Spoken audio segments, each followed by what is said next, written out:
Awesome. So great talk, and it's good because it's actually covering one of the three tiers that wouldn't be able to cover today, around kind of a large scale, I'm going to say legacy, but for all the good reasons. So I did write a blog post quite recently called "Legacy is Your Legacy," and it was really aimed for those large scale organizations that are incredibly complex, but also are just kind of very mature in their processes.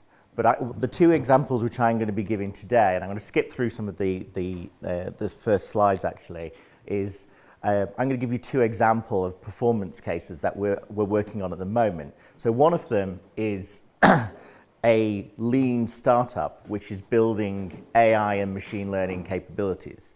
So it pretty much the last year has redefined performance for me, because there is no user interface, there is no front-end app. This is things like computer vision, and it's how do you performance test something like that. So I've had to reapply a lot of what I have done in the past to kind of look at how, for instance, something like OpenCV or TeslaFlow is doing misclassifications of images. So the customer which is building this AI platform want to take on the ability to look at a product, whatever that product may be, and then be able to sell it onto multiple different channels, from things like eBay, Amazon, but actually, as I was reading this morning, Windows with their AR platform, so their augmented reality platform, now allows you to dock in applications and look at,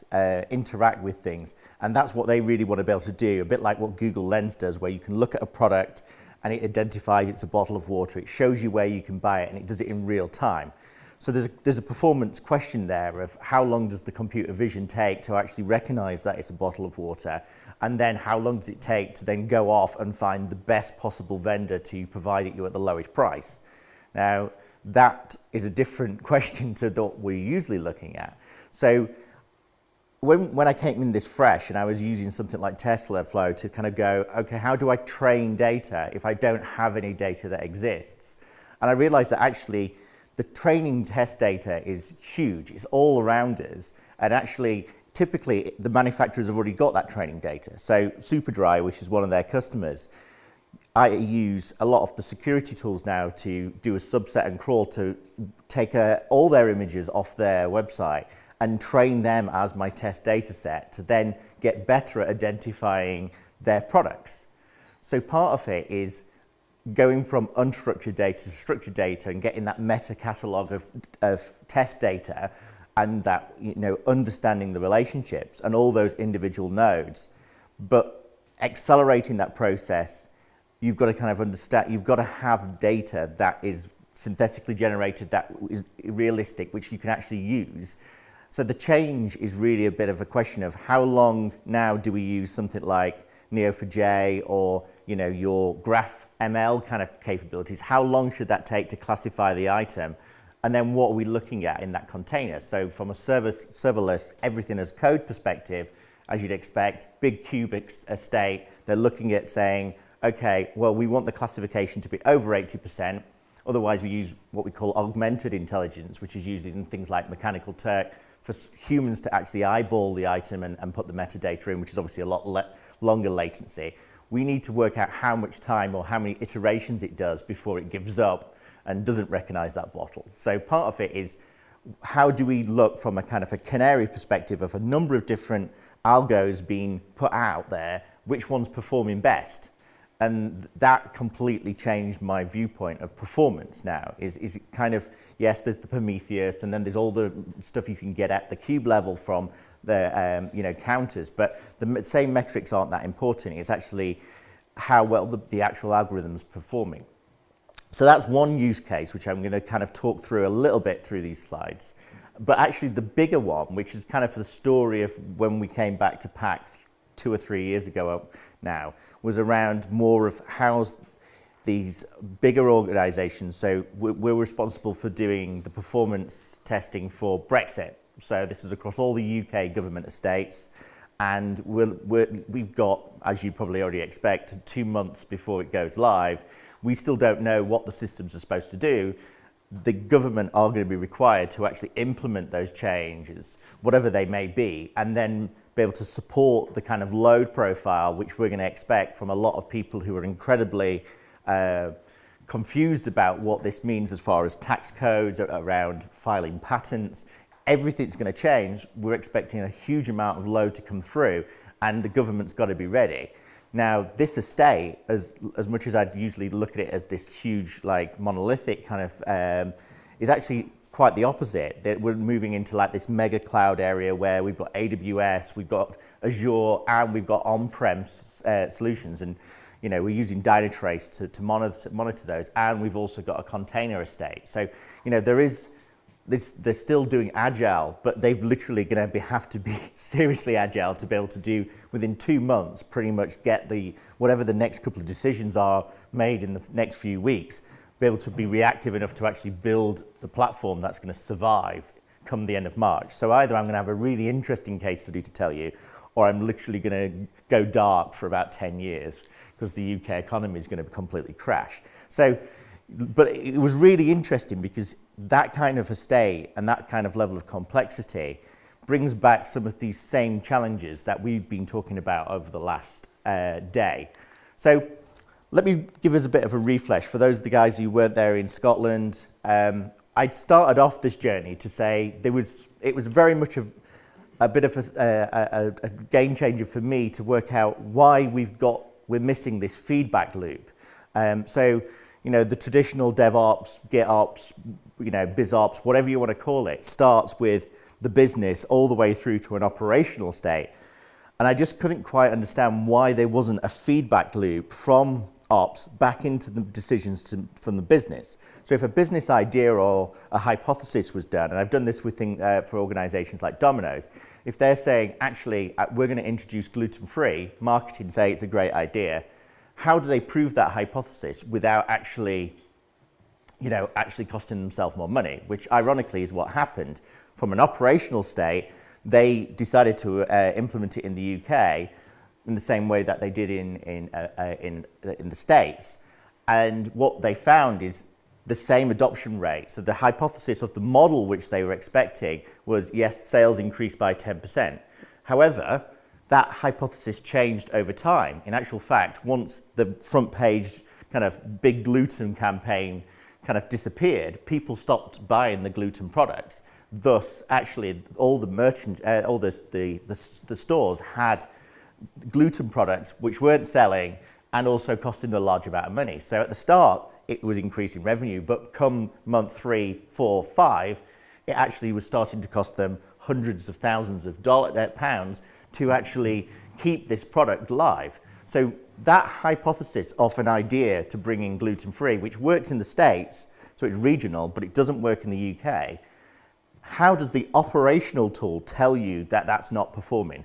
And that's just not there. You know, we've got ops tools saying sales stuff, but you can't prove it to a particular feature or an issue or an idea. So it's about how do we feed that back? And of course, the candidate around AI and ML. And I was talking about Windows this morning. WinML's just on all future platforms at the moment is baked into the OS. So there's already predefined patterns to do things like recognize a bottle. You know, so the question is as we start learning and we move into this cognitive learning aspect where AI is introduced into everything, our phones, you know, the new laptop which I've got has got AI where it's literally going to the cloud, giving the information about how my hardware's performing, and then comes back with a recommendation of how to tweak the actual physical kit. So it's interesting if there's use cases for physical hardware to be using AI to tune itself in real time in a similar kind of way to what we were talking about yesterday with using AI to work out the best configuration, then suddenly this learning process is going to get much, much faster. But also we still have to validate those use cases of what we're trying to achieve from a business perspective and see if they are still true. And again, this is where I see a massive opportunity with Dynatrace. And it's been something we've all seen for the last 10 years with the performance application lifecycle is why aren't we validating user behavior in every day? So as behavior changes, which it will do for Brexit, how do we then model that to make sure that our models are correct based on real usage of the system and those features which are embedded within it? So even though something like PAL has been around for the last 10 years, it seems like we're missing an opportunity to validate that our hypothesis is correct. So the ability to get that back is what I'm going to be talking about today, which I have been coining as kind of shifting right, but I'm also talking about, so I'll go on to this one actually, shifting right, but also I'm talking about AIOps in the sense of how do we bring intelligence to overlay onto operational tools, which I know Dynatrace has a lot already, to then give us that insight, not just about performance metrics, but actually around the user behavior modeling and a few other things. So I'm going to talk about, primarily for this talk, I'm going to be talking about model-based performance, which is something which is we've been building, which is actually going to be available very soon and integrates directly into the Neoload product, so it can generate the scripts for you.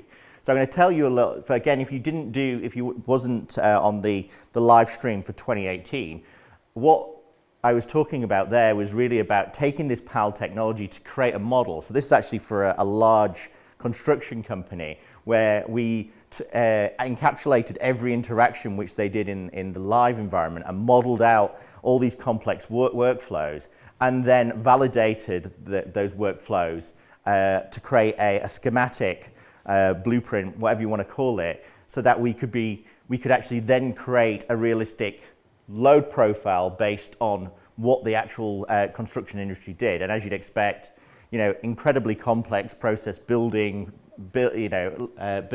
contract delivering and building infrastructure. So that was one of the big themes for last year, and also performance as code. It was around how do we get things, and we did discuss this in a little bit of detail last night over dinner, but how do we get from one format to a universal format and then back out again? So partly what we've been doing is taking anything. So I did cry a little bit when Visual Studio 2019 said that they were going to decommission performance and load. So I remember being with the Microsoft guys back in 2010, really when the Visual Studio team was building in that capability. For them to say that they're decommissioning that, it means there's going to be a lot of customers, and we've got a large amount of customers that are using the Visual Studio estate to build performance and load. They're going to have to move away from that. So part of it is you can't rely on a particular technology, even like LoadRunner, it's not really changed. So Stuart Moncrief, who was here with us in Scotland, originally did the LoadRunner to JMeter converter. And I spent the last year in Silicon Valley working with the R&D team building products as part of BlazeMeter and that estate. And Alon, who was the founder but also one of the biggest contributors to JMeter, that was the first thing that we did, is get the ability to take one format and put it into another format. It's incredibly simple, but actually it's incredibly powerful, because once you get it into a YAML kind of format, actually things become much simpler. And everybody's using GitOps these days, so being able to check in everything as code makes a lot of sense. However, there's always an elephant in the room, and Hugh Price, who was the founder of a company called Grid Tools, which created one of the best-selling test data management tools, which was sold to CA, which is why I was in Santa Clara. The big question is also, how do we get the right data quality, the right data coverage, and also model that data? So you apply the same approach in the sense of, are we really going to use the same synthetically generated data to do all of our performance, or do we actually need to be able to look at what kind of coverage we've got, what kind of states all that data is, and also look at database virtualization so you can roll it back. You've got all these huge complexity areas. So the elephant in the room seems to be test data as code doesn't seem to be bothered to be involved. But now that we're introducing intelligent automation and RPA tools, we're starting to be able to actually go off, find subset and crawl data to bring it in to allow us to actually performance test against an estate, which is what we do for the UK government at the moment. So creating test data as code and performance as code wrapped around something like YAML allows us to check it in, but also at runtime allows it to be executed, go off and find the data that it needs, run it, and also generate the model based on whatever's changed in the application. So you're not actually having to do the scripting component, which I will show you throughout this presentation. So these are approaches that we're using at the moment for the UK government and also for this startup company doing AI. So a few years ago, which ironically I'm wearing I'm not wearing the same stuff. I talked to the lady who is responsible for the testing of the Google Assistant. So it's the team's based in France, and I kind of said to them, okay, so obviously it's just standard natural language processing, which is what we're doing a lot of at the moment. Like, you're just modeling out the language, and you're building a map, and therefore you're then exploring that by creating a model. And all of it is the number of nodes, and each one of those nodes can change. So the context of time, location, whatever else may change, but you've got to synthetically generate data for that. And she said, well, no, we just have a whole stack of developers who just keep on speaking into Google. I was like, well, that doesn't make any sense, because we're getting to this point where we can do this, and I don't quite understand why we're not modeling our performance scenarios in the same way as we would do for our functional tests. So partly what we've done, or slightly cheated for the UK government, is they had a huge automation estate. So we reverse engineered all of their scenarios and actually created performance out of the back of them, which is incredibly simple and also accelerates the ability to get some performance assets that you can start building and model. So I'll talk about that in a second. So, I have to give credit where credit's due. The UK government have this digital kind of manifesto which they put together around open standards, common stacks, reuse of components, shared services. It's quite a mature organization. On the opposite side, the startup company that I'm working for have a solution architect who says no architecture will be it has to be interchangeable. So Neo4j can just get replaced by another product if something comes a better solution. So all of the actual underlying stack is interchangeable, literally sprint by sprint, which is incredibly taxing when you have to learn different technologies as they work out whether or not that tool has the capacity, or the framework or harness has the capability to do what they want. So they're proving their experiments incredibly quickly, failing fast, learning rapidly, changing the entire stack, and then going at it again. So lots of conducted experiments till they find the right combination.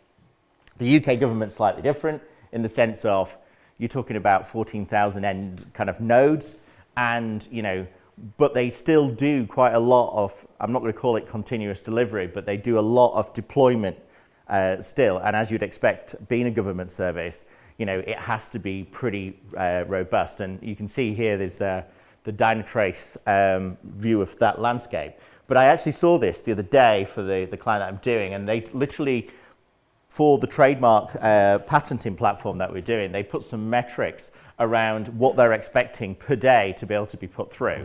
So, some of these large numbers, like 24,000 patents going through the system, are quite a lot. And based on what's happening with Brexit, there's a chance that we not only take patents for the UK, but we'd not only take Europe, we take the entire world, which means we have to then cross-reference and search against a particular pattern which someone's trying to trademark, or a design for a handbag or something, and cross-reference it against all of the patents, not just the UK-based ones. So these metrics which they put through are a huge change in scale from literally not a volumetric growth of maybe 10, 15, 30% a year. This is literally 500, 600% more throughput that they're expecting come Brexit, based on just the sheer amount that they're going to have to deal with. So it is going to be a really interesting one because there's no blueprint or real world example at the moment of that kind of load.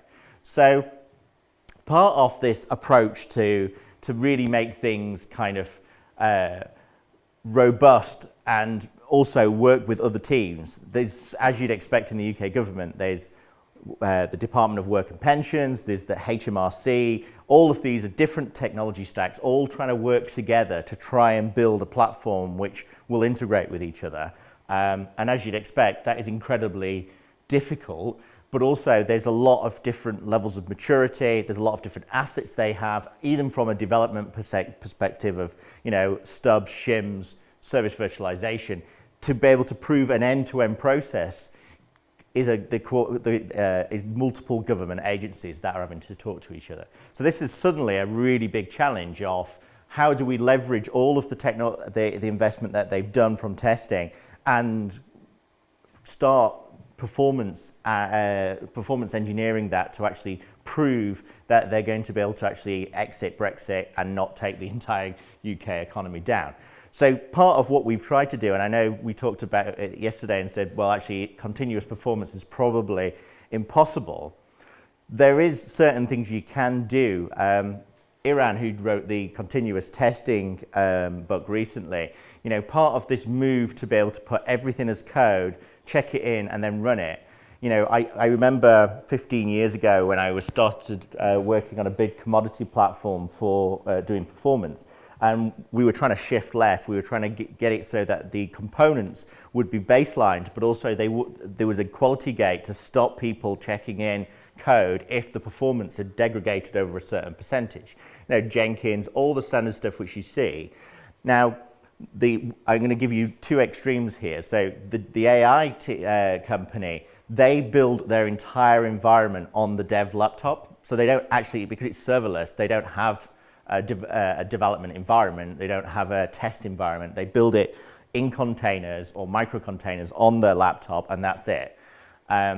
So I talked about, and I will talk about it a little bit later on, around lifecycle virtualization. So we all use tools like service virtualization, network function virtualization, but really taking that a level up to do database virtualization. So Delphix offer an adapter to allow you to have literally a 400 terabyte Oracle database on your laptop, but with a footprint of 150K of memory, and it only changes the deltas and you can roll it back. So it's like Netflix for database. So my question really, and this is a hard one when it comes to performance, is if locally we're building an entire ecosystem on a laptop and we've got Prometheus running on the containers and Cube, you know, how do we prove that from a performance perspective? Because obviously there is no way of actually having the realistic environment. So there was a conversation yesterday which I was listening into, and I was kind of thinking, we'd done this before we talked about SAPs yesterday around SAP having a universal benchmarking index that said if you buy these 8 IBM blades, you will get this amount of throughput. And they used to have a nice Excel spreadsheet that did that. If we're looking at potentially creating virtualizing an endpoint which is running on a system for a much larger service than it is, how do we realistically create the performance that we're getting? And again, it seems like it's a PAL question of if we can take what's happening in the real world and then emulate that. So let's just think about network traffic. You know, how do you inject noise into the network? How do you lock the database for our amount of time? And back then, about 10 years ago, we were using the Qt framework to actually allow it to utilize memory, artificially, synthetically generate the same memory to the same level as it was in production, because we couldn't make all the noise from the 700 different services that were kicking off, you know, different jobs. So how do we realistically create a container with some noise to be able to kind of make it realistic enough that it then gets deployed and it works in the target environment in the same way that the dev who's trying to do continuous delivery and deployment is actually saying it works fine on my virtualized micro containers. So I've seen this in the UK government, and it has literally scared the hell out of me, where people are capacity planning doesn't exist. somebody decides that an Elasticsearch Docker container should be 2 gig, and it's maxing out all the time. And you realize it's 2 gig because it was 2 gig on their laptop, and the Docker registry that they put together is passed that on to when it's being deployed. And it just completely blows my mind. And that's where the AI opportunity is, to say, yes, size it 2 gig on your local machine, but actually once it gets to the next environment or a staging performance environment, you are literally having to build it and optimize the caching and the configuration. So configuration as code becomes part of that process. So I do think there is an opportunity around continuous performance, and I guess there is a lot of things that we need to take into consideration for that. So I'm going to give you the first example for what we're doing for the UK government at the moment. So at the moment, they had a huge estate of, as you'd expect, Selenium, W3C, and Rest Assured for the API stuff. So they already had this estate, all in Visual Studio.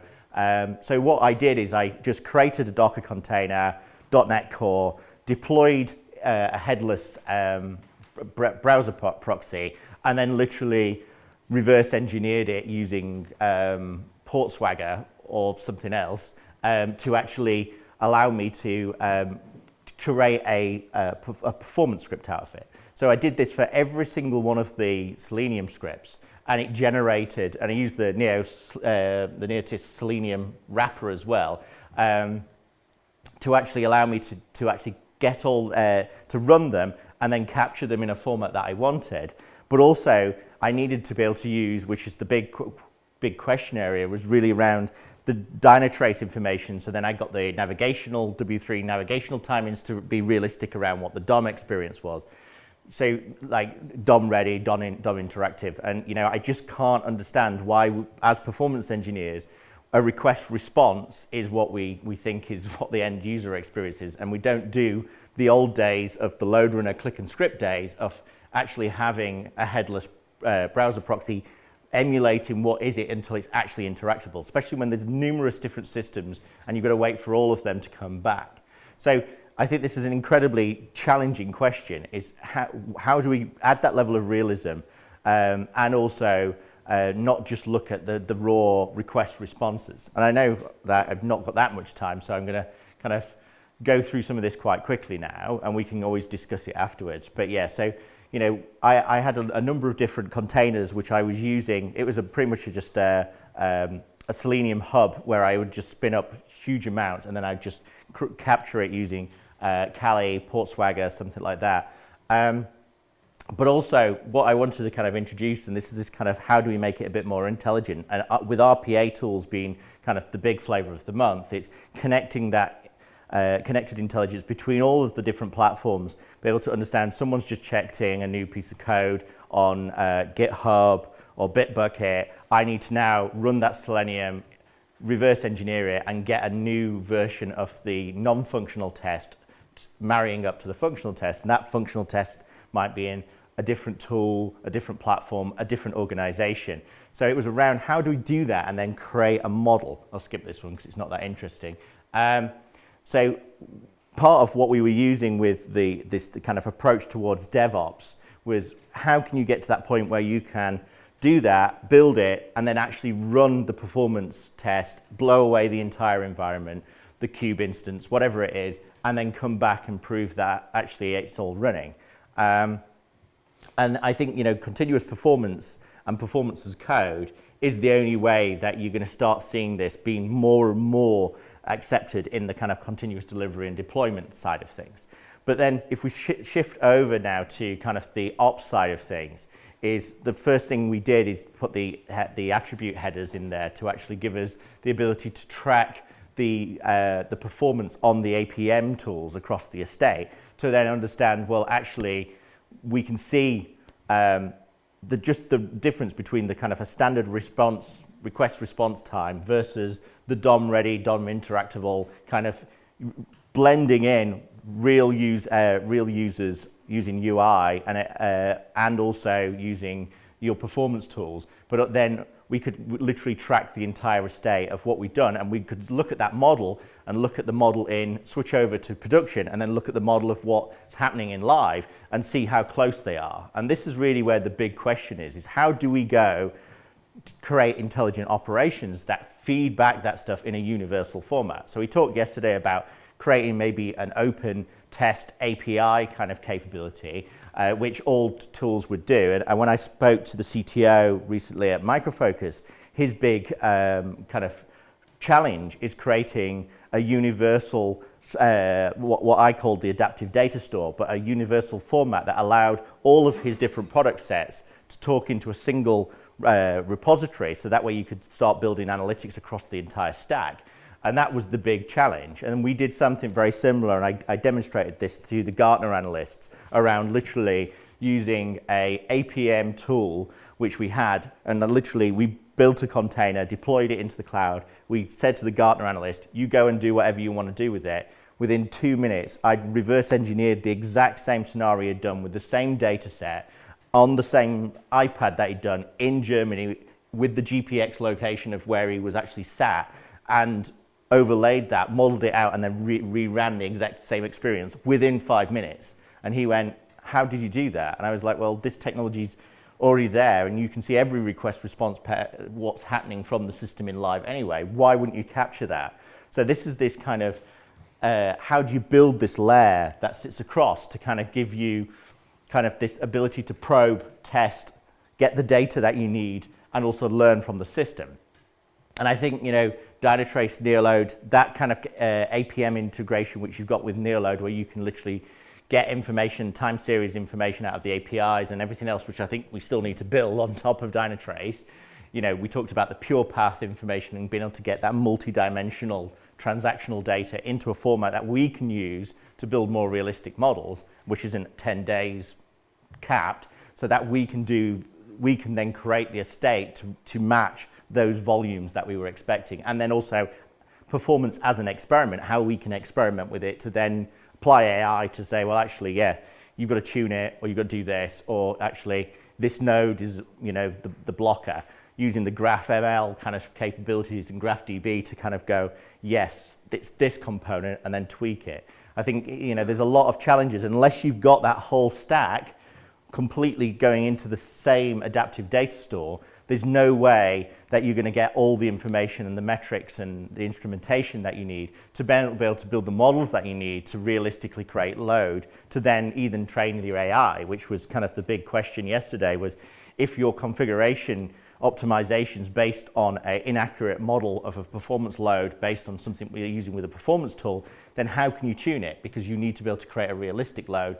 Therefore, how do you replay those kind of loads in a kind of TiVo kind of way?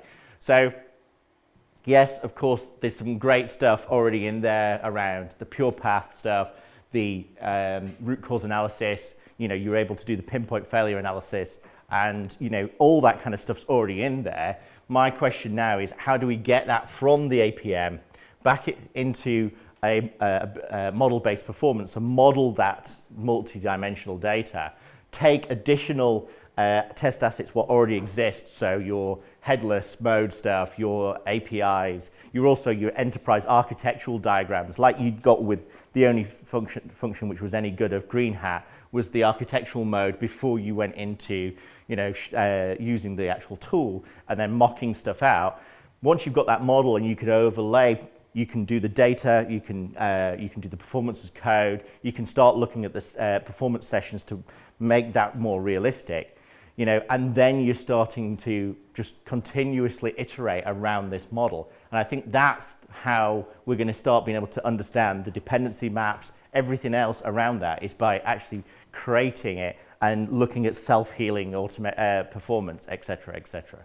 So, like I said, we've actually done this in the sense of this product, which is testmodeler.io, from the creator, from Hugh, who did the test data management tool and founder of Grid Tools. So we're now doing this where we can take a form, anything. At the moment it's just JMeter, but we take things from things like Visual Studio into JMeter, create the models from all the different tests, overlay those as model-based performance, and then each one of these has got a request-response pair in it, a header, a body, data synthetically generated, so you can actually see, I'll go on to the next one because we're running out of time. You can have a data editor where it will go off and find you, it'll data visualize, so there's a data viz tool which allows you to say, I need a claim which is 22 days old and has 3 priors on it, and embed that into the condition based on the different flows, which is going to be incredibly complex. And the only way you can do them is by modeling them out, because otherwise all you're generating is linear performance scripts that go through a same route through the system, which doesn't really prove anything. You need to be able to generate millions of different combinations, because that's what the millions of different people using the UK government site are trying to achieve. So the big thing which I did for Gartner and built into the tool previously is once you've got a model, you can actually do what we called the diagnosis engine, which is this ability to self-heal. So what it does is it learns, as it executes, it learns and it identifies more scenarios to actually execute. So it kind of expands each iteration it does, the model learns, and therefore all you've got to deal with is the model and not actually deal with that, and that model will heal from what's happening in production or in the APM estate, which could be a development estate, staging, etc. So I think there's some really interesting stuff which I'm looking forward to sharing next time around the model-based performance side of things and how you can start taking advantage of that. I can't go through this because I've definitely run out of time, but this was literally what we were talking about before, is if you've got this big estate over here where it's complex and order, and you've got over here, you've got the chaotic, fail fast, learn rapidly, lifecycle virtualization, everything on a container estate, and then you've got agile stuck in the middle, which is also doing this continuous performance. There's a huge amount of challenges, and I definitely think I'm out of time, but there's a lot of stuff that we've already done. So when I was working on R&D with the founder of ITKO, they had AI on the service virtualization that allowed it to get a request and not really have a service endpoint to do, and then it worked out what request it could send back, and it sent back a request that actually allowed it to continue. So in theory, the system could still operate even though there wasn't a service there. So a bit like you would get with an enterprise service bus, but actually giving you matching you a response based on what it's expecting. And we did this, and it was in my last deck around actually generating performance requests based on reading a response. So if you're using something like GraphQL, it dynamically changes the front of the UI based on the query and what the query responds. So you can do 2 different responses which have 2 different renderings. Therefore, you can look at the GraphQL and build a model of the actual request you've got to send dynamically based on the GraphQL. So part of it is you're not actually creating a static request that you are maintaining. You actually can create dynamic ones. So I won't go through this. We can go through it at another time over dinner or something. But I think there's different stages where you can leverage this technology. And really, it's around everything just being a node. And once you look at the node and you do the node discovery, you can then literally, model that out, and as it changes, you can change update the performance as code. So a lot of stuff to think about, but I'm probably going to have to leave it there because we've run out of time. But it kind of gives you an idea of what you may be having to face in the future as far as these kind of AI-based companies and actually performance testing AI and machine learning platforms. And then also what you can kind of expect from how do you take a large agile estate and then start, creating performance as code, model-based performance. And also, how do you leverage all of that estate without having to spend a huge amount of time with a huge amount of resource, which is what we've tried to avoid. And then really, how do we start looking at performance around containers and micro-container architecture?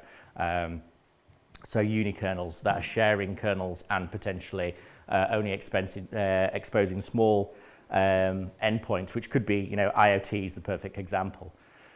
So I think I'll leave it there, as I probably overdone. But I think the hub is the adaptive data store and the generic way of decoupling data away from a number of different systems into a common format that you can apply all this learning to will be the key to our success. And once we get that open standard, that's really going to be the game changer, because otherwise we're doing what I'm doing at the moment, which is a lot of reverse engineering stuff to get it into the right format. And that's great, but we really need to be getting the unstructured data that we're seeing now into a structured format, which we all can kind of understand the context behind, and the domain context overlaid, if it's insurance, retail, whatever else, that's a different set of metadata as well. And that's where our expertise comes in, and you've got subject matter experts.